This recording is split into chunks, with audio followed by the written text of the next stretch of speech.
So I just had to explain to my little dog friends on my way home, who I give treats to, that I don't have enough treats for everybody. I had to break them in half, which is like a cardinal sin. Like, you're not ever supposed to break treats in half for animals. But I had bought some like brand new bag of treats, and I was coming back from Rambaugh's gym this afternoon, and there's this lady at the top of the, well, not really the top, she's like I don't know, 200 feet up from Rambaugh's gym, and she has like 20 dogs. There's this really sad thing, which is that like they sold the land that's around her area, and so it's being developed right now. Like, they've grazed the entire thing. They got rid of this tree that was kind of the only shade in the area. So she's just been totally like resigned to this side where her house is, and all these dogs that used to just be all over the kind of like jungly part of that are now kind of like wandering through dirt and stuff like that. I don't know what they're going to turn it into. But I got off my bike and I went up to this old lady. If she stood up straight, I think she'd be shorter than me, but she's one of these older ladies who's like bent in half from the really hard life of work that she's had. She's so sweet. And I gave her the new bag of treats to give to her dogs because, one, I don't think they get treats very often. The dogs I feed on the way home get treats every day.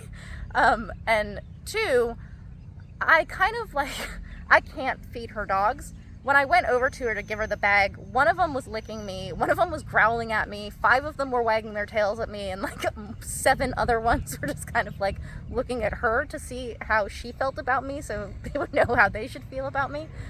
But I was like, I have some snacks for your dogs, and she was like very excited about it.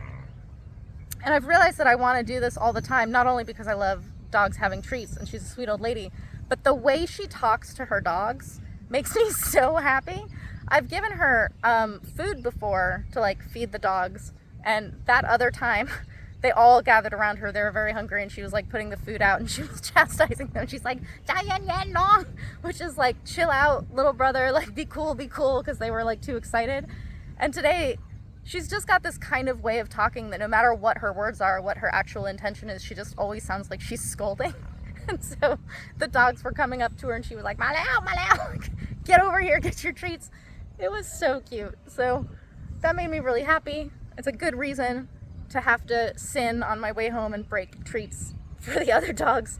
But it made me really, really happy to watch her interact with her dogs. And I don't know, I hope that whatever happens with this development, they still have a little bit of yard in the area because there's so many dogs over there. But they're very sweet. They don't really trust me, which is also kind of sweet. But they're lovely, and she's wonderful. And yeah, that's just my story for this afternoon.